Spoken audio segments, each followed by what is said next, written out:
আগুন লেগে গেলে অতি তাড়াতাড়ি আপনাকে বাঁচানো যাবে। আপনি প্লেনে চলছেন, প্লেনে দেখবেন ওখানেও যদি আগুন লেগে যায় তাহলে আগুন বন্ধ করার বা আগুন থেকে মানুষকে বাঁচাবার বিকল্প রাস্তা করা আছে। কিন্তু আপনি বাসে করে ভ্রমণ করছেন, মানুষ যখন পানিতে ডুবে যায় তখন কি ব্যবহার করে? জ্যাকেট, লাইফ জ্যাকেট, তাই না? ওই জ্যাকেটটা পরে মানুষ সাঁতার দিয়ে বাঁচে। আচ্ছা বলুন তো, বাসের ভিতরে এই লাইফ জ্যাকেট ব্যবহার হয়? হয়? ভাষা বুঝতে পারছেন না? একটু বলুন, হয়? হয় না।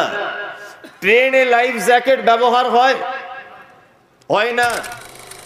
সুসংবাদ জানাতেন, এই জিনিসটা জানা হয়ে গেল। আর একটা জিনিস জেনে রাখা এটাও খুব ভালো হবে যে পৃথিবীতে যত রকম ভাবে মানুষকে বাঁচানোর ব্যবস্থা করা হয়েছে, যত রকম ভাবে বাঁচানোর ব্যবস্থা বলতে, আপনি যে 4 চাকা গাড়িটা চাপেন, কোম্পানি দেখবেন এই গাড়ির বাম দিকের দরজায় বা ডান দিকের সামনের দরজাতে একটা গ্যাসের বোতল এরকম কৌটো টাইপের লাগিয়ে রেখেছে। মানে গাড়িটা যদি কোনোদিন ইঞ্জিনে আগুন যদি লেগে যায়, ওই গ্যাস দিয়ে আপনার ইঞ্জিনের আগুন বন্ধ করতে পারবেন। আপনি বড় কোনো নার্সিংহোমে গেলেন, এই নার্সিংহোমে যাওয়ার পরে দেখবেন যে আগুন থেকে বাঁচানোর জন্য কখনো যদি নার্সিংহোমে আগুন যদি লেগে যায়, তাহলে আগুন কিভাবে অতি সত্বর নেভানো যায় দেখবেন তার বিকল্প মেশিন বা কোনো গ্যাস ব্যবহার করা আছে। থাকে থাকে থাকে না? থাকে থাকে না। পেট্রোল পাম্পে যাবেন, পাম্পে দেখবেন সাইডে সব লাল কালারের বালতি করে বালি ভরা আছে, দেখেছেন? হ্যাঁ, আগুন লেগে গেলে অতি তাড়াতাড়ি আপনাকে বাঁচানো যাবে। আপনি প্লেনে চলছেন, প্লেনে দেখবেন ওখানেও যদি আগুন লেগে যায় তাহলে আগুন বন্ধ করার বা আগুন থেকে মানুষকে বাঁচাবার বিকল্প রাস্তা করা আছে। কিন্তু আপনি বাসে করে ভ্রমণ করছেন, মানুষ যখন পানিতে ডুবে যায় তখন কি ব্যবহার করে? জ্যাকেট, লাইফ জ্যাকেট, তাই না? ওই জ্যাকেটটা পরে মানুষ সাঁতার দিয়ে বাঁচে। আচ্ছা বলুন তো, বাসের ভিতরে এই লাইফ জ্যাকেট ব্যবহার হয়? হয়? ভাষা বুঝতে পারছেন না? একটু বলুন, হয়? হয় না। ট্রেনে লাইফ জ্যাকেট ব্যবহার হয়? হয় না। কলকাতার একটা 20 তলা বিল্ডিং, ওই বিল্ডিংটাতে কি লাইফ জ্যাকেট ব্যবহার করা হয়? হয় না। কিন্তু শুধুমাত্র লাইফ জ্যাকেট ইউজ করা হয় সমুদ্রে, এক কথায় পানিতে যখন আপনি সফর করবেন, নৌকাতে, স্টিমারে, জাহাজে, তখন শুধুমাত্র পানি থেকে বাঁচার জন্য লাইফ জ্যাকেট ব্যবহার করা হয়। বাকি প্রত্যেক জায়গায় দেখবেন মানুষকে আগুন থেকে বাঁচাবার জন্য সরকার যত ব্যবস্থা করে রেখে দিয়েছে, পানি থেকে বাঁচাবার জন্য মানুষকে এত ব্যবস্থা করেনি। তার মানে আগুন মারাত্মক ব্যাপার। আপনি পানিতে ডুবে গেলেও অন্তত পক্ষে সাঁতার কাটতে জানেন আর না জানেন, কোন রকম করে 1 ঘন্টাও এদিক ওদিক হাত পা মেলে বেঁচে থাকা সম্ভব। সম্ভব কি সম্ভব নয়? সম্ভব। আচ্ছা, আপনাকে যদি 30 সেকেন্ডের জন্য দাউ দাউ করে জ্বলছে একটা আগুন, 30 সেকেন্ড যদি আপনাকে ওখানে দাঁড়িয়ে থাকতে বলা হয়, আপনার পক্ষে সম্ভব? সম্ভব নয়। তাহলে মানে আগুন থেকে বাঁচাবার জন্য আল্লাহ তার রাসূল এটা বাদ দেন, সাইডে রাখুন। বিভিন্ন সরকার, দায়িত্ব উপরস্থ মানুষগুলি পর্যন্ত মানুষকে আগুন থেকে বাঁচাবার জন্য আপ্রাণ চেষ্টা করে। এই জন্য আল্লাহ সুবহানাহু ওয়া তাআলা, কোম্পানি দেখবেন এই গাড়ির বাম দিকের দরজায় বা ডান দিকের সামনের দরজাতে একটা গ্যাসের বোতল এরকম কৌটো টাইপের লাগিয়ে রেখেছে। মানে গাড়িটা যদি কোনোদিন ইঞ্জিনে আগুন যদি লেগে যায়, ওই গ্যাস দিয়ে আপনার ইঞ্জিনের আগুন বন্ধ করতে পারবেন। আপনি বড় কোনো নার্সিং হোমে গেলেন, এই নার্সিং হোমে যাওয়ার পরে দেখবেন যে আগুন থেকে বাঁচানোর জন্য কখনো যদি নার্সিং হোমে আগুন যদি লেগে যায়, তাহলে আগুন কিভাবে অতি সত্বর নেভানো যায় দেখবেন তার বিকল্প মেশিন বা কোনো গ্যাস ব্যবহার করা আছে। থাকে থাকে থাকে না, থাকে থাকে না। পেট্রোল পাম্পে যাবেন, পাম্পে দেখবেন সাইডে সব লাল কালারের বালতি করে বালি ভরা আছে, দেখেছেন? হ্যাঁ, আগুন লেগে গেলে অতি তাড়াতাড়ি আপনাকে বাঁচানো যাবে।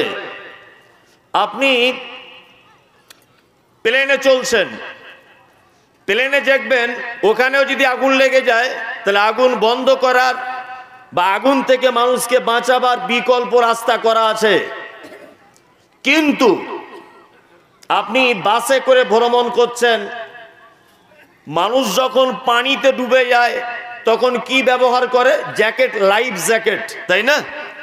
ওই জ্যাকেটটা পরে মানুষ সাঁতার দিয়ে বাঁচে। আচ্ছা বলুন তো, বাসের ভিতরে এই লাইফ জ্যাকেট ব্যবহার হয়? হয়? ভাষা বুঝতে পারছেন না? একটু বলুন, হয়? হয় না। ট্রেনে লাইফ জ্যাকেট ব্যবহার হয়?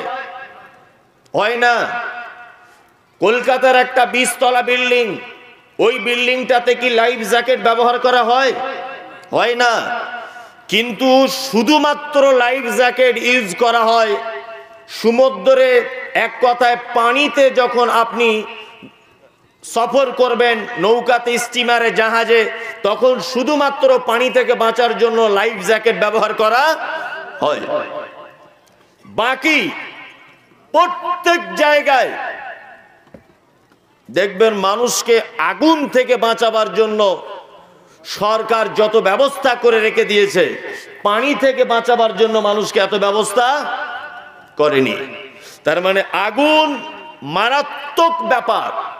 আপনি পানিতে ডুবে গেলেও অন্তত পক্ষে সাঁতার কাটতে জানেন আর না জানেন, কোন রকম করে 1 ঘন্টাও এদিক ওদিক হাত পা মেলে বেঁচে থাকা সম্ভব। সম্ভব কি সম্ভব নয়? সম্ভব। আচ্ছা, আপনাকে যদি 30 সেকেন্ডের জন্য দাউ দাউ করে জ্বলছে একটা আগুন, 30 সেকেন্ড যদি আপনাকে ওখানে দাঁড়িয়ে থাকতে বলা হয়, আপনার পক্ষে সম্ভব? সম্ভব নয়। তাহলে মানে আগুন থেকে বাঁচাবার জন্য আল্লাহ তার রাসূল এটা বাদ দেন, সাইডে রাখুন। বিভিন্ন সরকার, দায়িত্ব উপরস্থ মানুষগুলি পর্যন্ত মানুষকে আগুন থেকে বাঁচাবার জন্য আপ্রাণ চেষ্টা করে। এই জন্য আল্লাহ সুবহানাহু ওয়া তাআলা পৃথিবীতে যত নবী এবং রাসূল পাঠিয়েছেন, প্রত্যেক নবী এবং রাসূলদের মেন কাজ এই মানুষ নামক জাতিকে আগুন থেকে বাঁচাতে হবে। আবার এমন একটা আগুন থেকে বাঁচাবেন, পৃথিবীর আগুনের থেকেও অনেক অনেক গুণে তার তীব্রতা বেশি। তার নাম জাহান্নামের আগুন। বেশি কি বেশি নয়? বেশি। এই আগুন থেকে বাঁচাতে হবে। নাম্বার 2, আর জান্নাতের সুসংবাদ দিয়েছেন। এইবার আপনাকে একটা কথা জিজ্ঞাসা করি, আচ্ছা বলুন তো, জান্নাতের মধ্যে সব থেকে স্পেশাল জান্নাত তার নাম কি? ফেরদাউস। আল্লাহ নবী সাল্লাল্লাহু আলাইহি ওয়াসাল্লাম বলেছেন, যদি তোমরা কখনো কোনোদিন আল্লাহর নিকটে জান্নাত যদি চাও, অবশ্যই ফেরদাউস নামক জান্নাতটা চাইবে। এক, তার মানে বোঝা গেল জান্নাতেরও কোয়ালিটির ভাগ আছে। ভাগ নাই, কোয়ালিটির ভাগ আছে। স্পেশাল জান্নাত, আরো স্পেশাল জান্নাত, লো জান্নাত, জান্নাতের ভাগ আছে। এবার আপনাকে জাহান্নামের ব্যাপারে বলি, জাহান্নাম ঠিক ওই রকম ভাগ আছে। এই দেখুন, আল্লাহ সুবহানাহু ওয়া তাআলা পবিত্র আল কোরআনের মধ্যে বলেছেন আযাবুন আযীম। এ শব্দ আছে না নেই? আছে। আযীম মানে হচ্ছে বড়। আল্লাহ তাআলা বলছেন জাহান্নামীদের আযাব দিব, বড় আযাব। আর একটা শব্দ এসেছে আযাবুন আলীম। আলিম মানে হচ্ছে শক্ত, আল্লাহ সুবহানাহু ওয়া তাআলা বলছেন জাহান্নামীদের আযাব হবে শক্ত।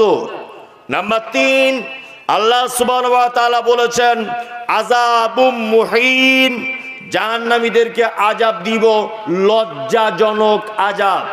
তার মানে আযাবেরও কম বেশি আছে, কোয়ালিটি আছে, আর জান্নাতেরও আরাম আয়েশের কোয়ালিটি আছে।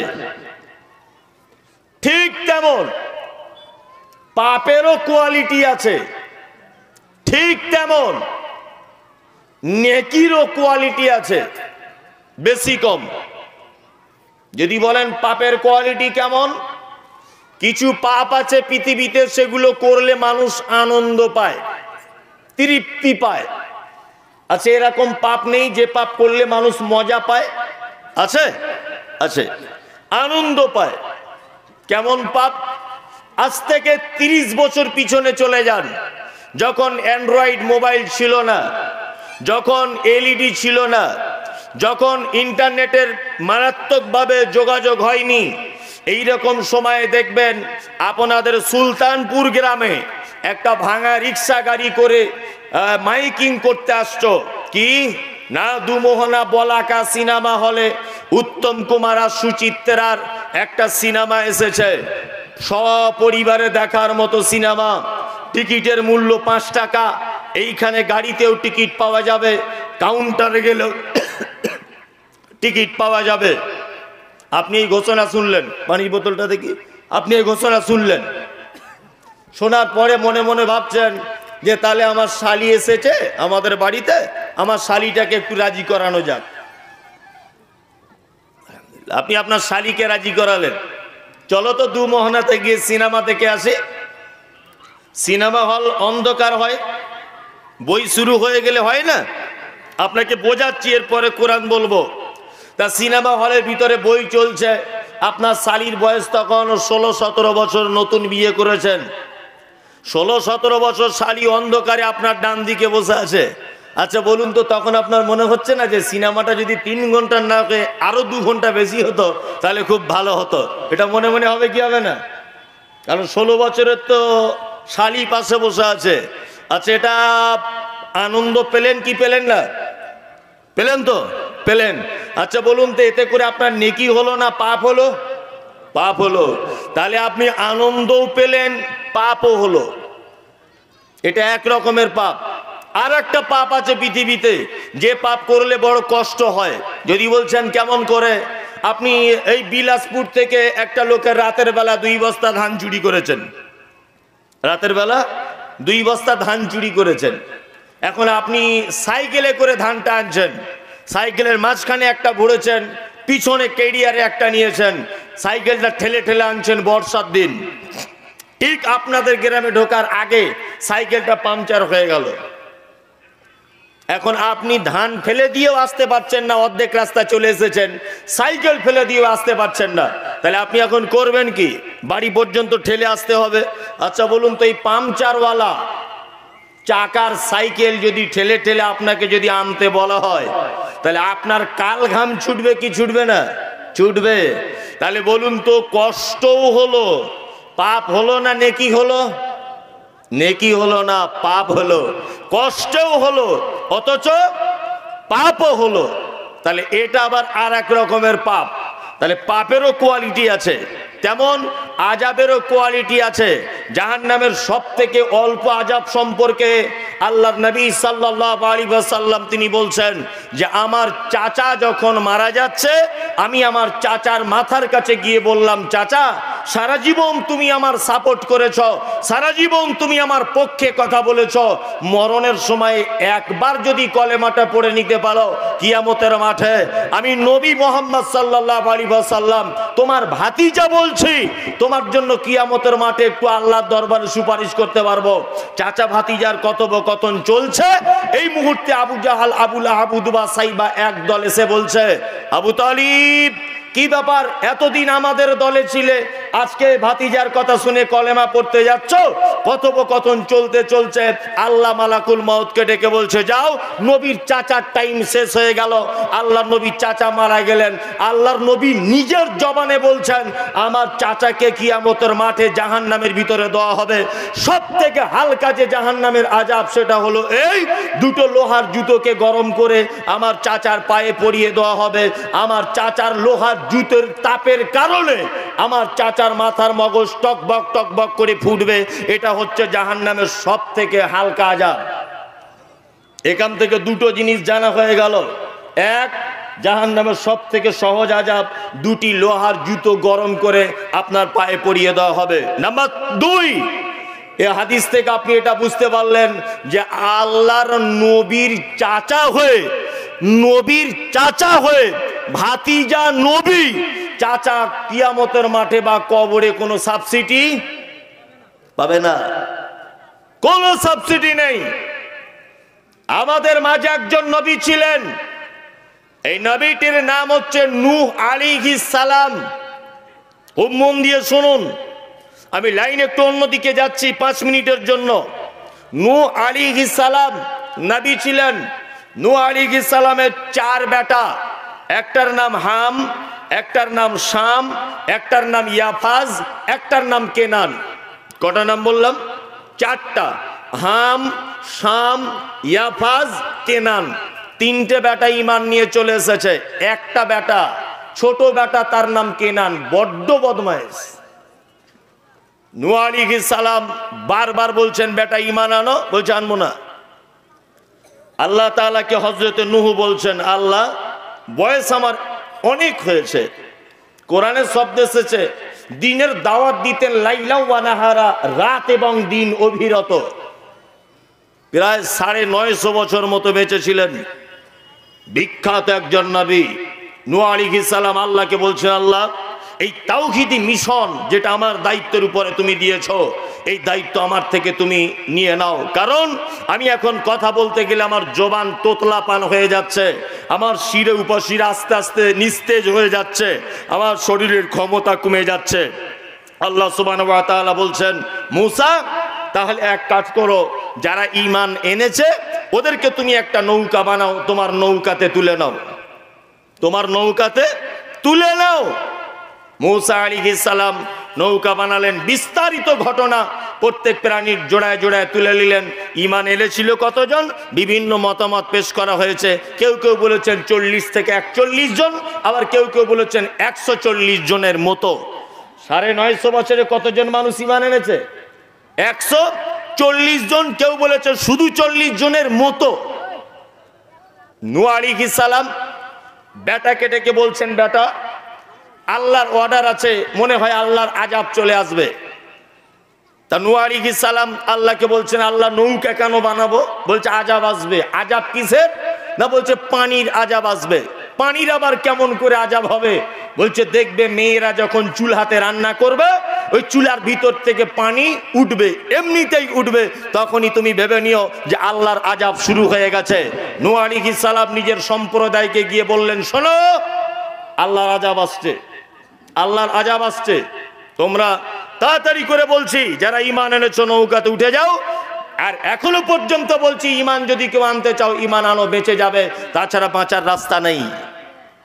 ঘর মে আগ লাগি হ্যায় ঘর হি কি চিরাগ সে।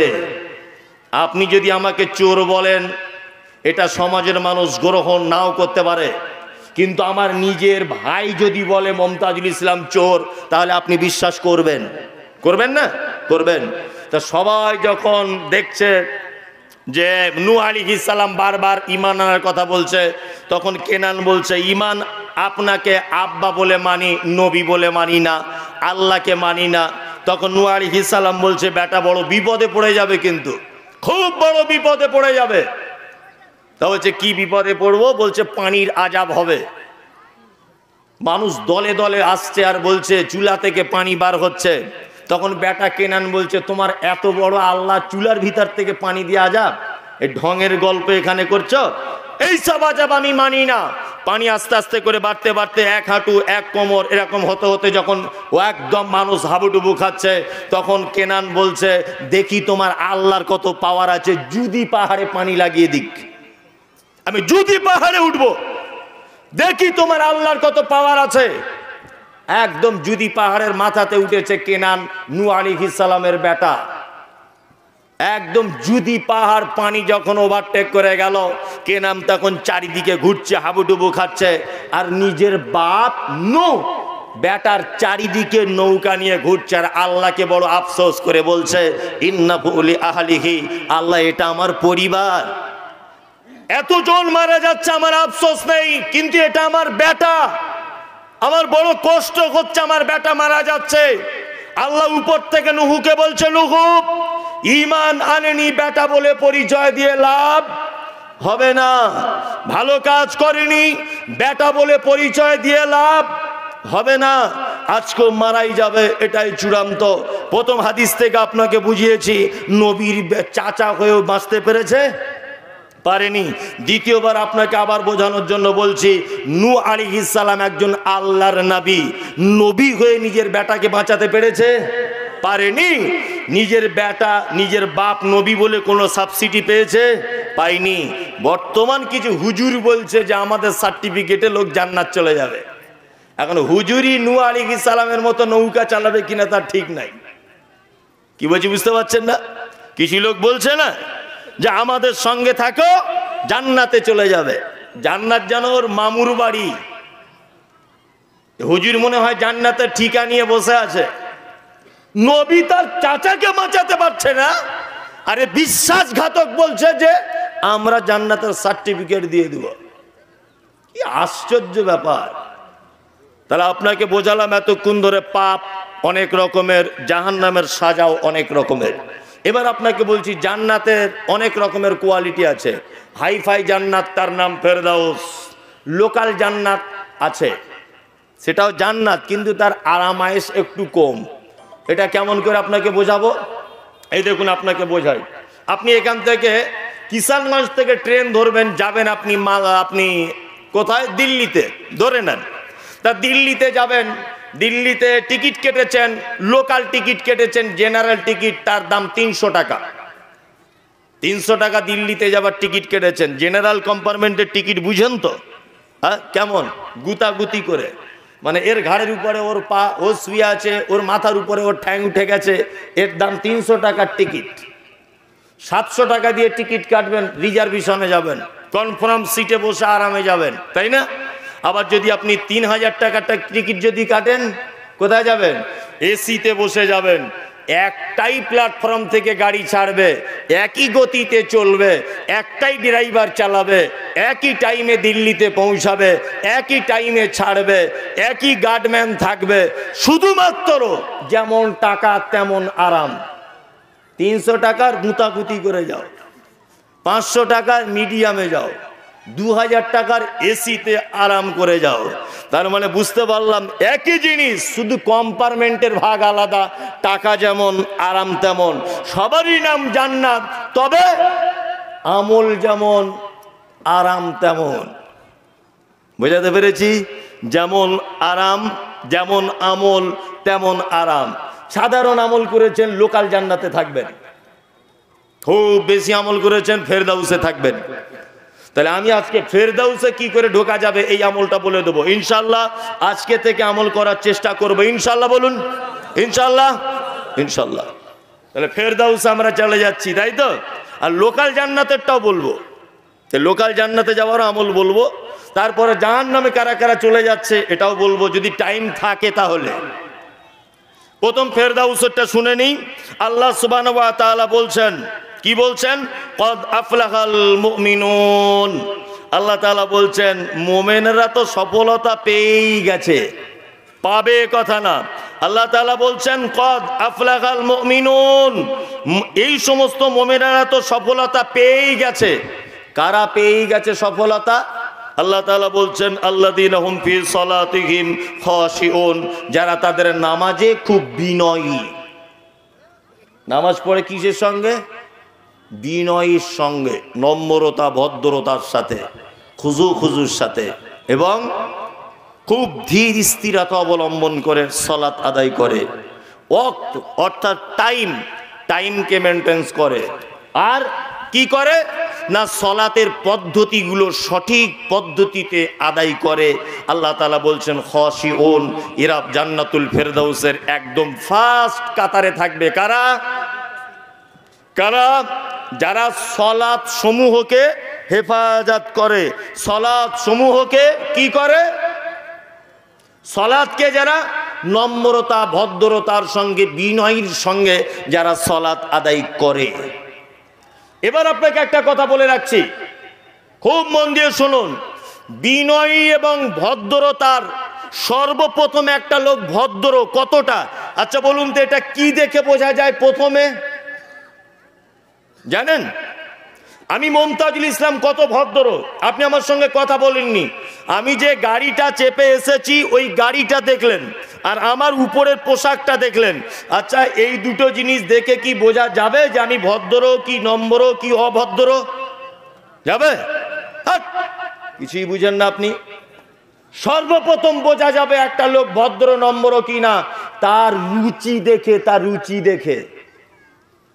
আমি যদি একটা লাল ক্যাটকেটে পাঞ্জাবি আর মাথায় যদি গেরুয়া কালারের বড় একটা পাগড়ি বেঁধে যদি এখন স্টেজে উঠি, লোক কি বলবে? সালাম মৌলভী সাহেব না সাধু বাবা রে, এ বলবে কি বলবে না? হ্যাঁ, আমি একটা গাড়ি চেপে এলাম, গাড়িটার কালার একদম ডিজে কালার ধরে নেন, চক চক চক চক চক চক করছে, তা লোক দেখে কি বলবে? ফচকে মৌলভী সাহেব রে, রং দেখ কেমন পছন্দ করেছে। তার মানে কি, অনেক সময় তার পোশাক, অনেক সময় তার চোখের দেখা গাড়ি, অনেক সময় তার খাওয়ার রুচি, এইটাকে ডিফেন্ড করে মানুষটা কতটা নম্র কতটা ভদ্র, ঠিক কিনা বলুন? হ্যাঁ। এইবার একটা কথা বলছি, আপনি নামাজে যে নম্রতা, আল্লাহ তাআলা বলছেন নামাজে যারা খুব বিনয়ী, এই বিনয়ী মানুষ হিসাবে আপনি কখন হবেন না, অনেকটাও নামাজ পড়ার সময় আপনার পোশাকের উপরে অনেকটা বোঝা যাবে, বুঝলেন না?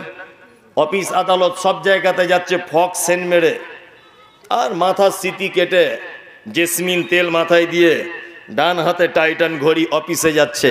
ওই লোকটাই দেখবেন অফিস থেকে বাড়ি এসে নিজের ভালো দামি জামা কাপড় খুলে দিয়ে মসজিদে যাচ্ছে নামাজ পড়তে, ছেঁড়া পাঞ্জাবি পরে মনে হচ্ছে লালগোলা থেকে ভিখারি ঢুকছে।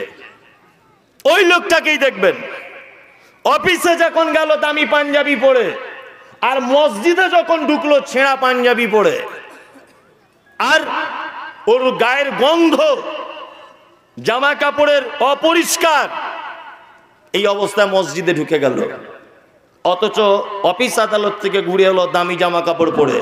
তাহলে আপনি যে বিনয়ী, আপনি যে ভদ্র মানুষ, তার বহির প্রকাশ আপনার পোশাকের উপরও অনেকটা ডিপেন্ড করে, করে না? করে। ওই জন্য আমি বলে দিয়েছি এর আগেও, আবার আপনাকে বলছি, অন্তত পক্ষে আপনার কাছে বিনীত অনুরোধ, মসজিদে নামাজ পড়তে যাবার আগে একটা সুন্দর পাঞ্জাবি ব্যবহার করবেন, মাথায় থাকবে এটা। এই পর্যন্ত বগল কাটা গেঞ্জি পরে মসজিদে যাচ্ছে নামাজ পড়তে, নামাজ হবে কি না হবে এ ফতোয়া আমি দিচ্ছি না, তবে এটা আমি বলতে পারবো এটা অভদ্রতা। কি বলছি বুঝতে পারছেন না? এটা অভদ্রতা। নামাজ আপনার হবে কি হবে না এ ফতোয়া আমি দিচ্ছি না, তবে আমি এটা বলবো এই বগল কাটা গেঞ্জি না পরে আপনি একটা পাঞ্জাবি পরার চেষ্টা করুন। আপনি কার সামনে দাঁড়াচ্ছেন ব্যাপারটা বুঝতে পারছেন না, যে আমি এখন আল্লাহর সামনে যাচ্ছি। আল্লাহু আকবার। আচ্ছা, পবিত্র কোরআনে আল্লাহ এ কথা বলেছেন যে ইন্নাস সালাতা তানহা আনিল ফাহশাই ওয়াল মুনকার, নিশ্চয়ই নামাজ নামাজিকে কুকর্ম কুকথা থেকে বিরত রাখে। এটা আল্লাহ বলেছে কি বলেনি? বলেছে, বলেছে। আল্লাহ বলেছে নামাজিকে মন্দ কাজ ও কথা থেকে আমি বিরত রাখি। আপনাদের সুলতানপুরে নিশ্চয়ই এরকম লোক পাওয়া যায় না যে আজকে 30 বছর নামাজ পড়ছে তারপরও জমির আল কেটে জমি বাড়ায়, এরকম লোক নেই তো? আচ্ছা, 30 বছর নামাজ পড়ছে তবুও সুদের টাকা খায় গোপন ভাবে, এ লোক আছে? 30 বছর ধরে নামাজ পড়ছে তবুও বেটার বিয়েতে 1 হাত পরিমাণ কোণ নিয়ে বসে আছে, এরকম লোক আছে? 30 বছর ধরে নামাজ পড়ছে তবুও চাকরি বাকরি করে গোপনে ঘুষের টাকা খায়, এরকম লোক আছে? তার মানে বুঝে নিতে হবে হুজুরের একদিনের নামাজও কবুল হয়নি। যদি ও বিরত থাকতে যদি না পারলো, তাহলে আল্লাহর ভাষা অনুযায়ী ওর নামাজ একদিনও কবুল হয়নি। ওর নামাজটা অভ্যাসে পরিণত হয়েছে, ইবাদাতে পরিণত হয়নি, অভ্যাস হয়ে গেছে। কিছু কিছু জিনিস আছে না, অভ্যাসে পরিণত হয়ে যায়। হ্যাঁ, তা না, আজান হলে মসজিদে যেতে হবে, এটা ওর অভ্যাস হয়ে গেছে। ও আল্লাহর ভয়ে ইবাদাতে পরিণত করতে পারেনি। তাহলে আপনাকে মসজিদে যখন যাবেন, নামাজ পড়লেন 30 বছর, তারপরেও আপনি পরিবর্তন হতে পারছেন না, তার মানে ভেবে নিতে হবে আপনার নামাজ কবুল হচ্ছে না। আর নামাজ কবুল হচ্ছে না তার অনেক কারণের একটা কারণ আমি আপনাদের সামনে বলে দিচ্ছি, খুব মন দিয়ে শোনার চেষ্টা করবেন। আমি মমতাজুল ইসলাম একজন কোটি কোটি কোটি কোটি কোটি কোটি টাকার মালিক, ধরে নেন অনেক কোটি টাকার মালিক। আমি একজন বড় বক্তা, আমি একজন বড় লেখক, আমি একজন বড় শিক্ষিত মানুষ, ধরে নেন। তো একদিন হঠাৎ করে আপনি আমার বাড়িতে গেলেন, হঠাৎ করে গিয়ে বলছেন আপনার নাম মমতাজুল ইসলাম, আমি আব্দুল্লাহ, আমার বাড়ি সুলতানপুরে, আপনি আমাদের গ্রামে জলসা করতে গিয়েছিলেন, আপনাকে খুব ভালো করে চিনি, আপনাকে জানি। আমি কিষানগঞ্জ থেকে 8টা 20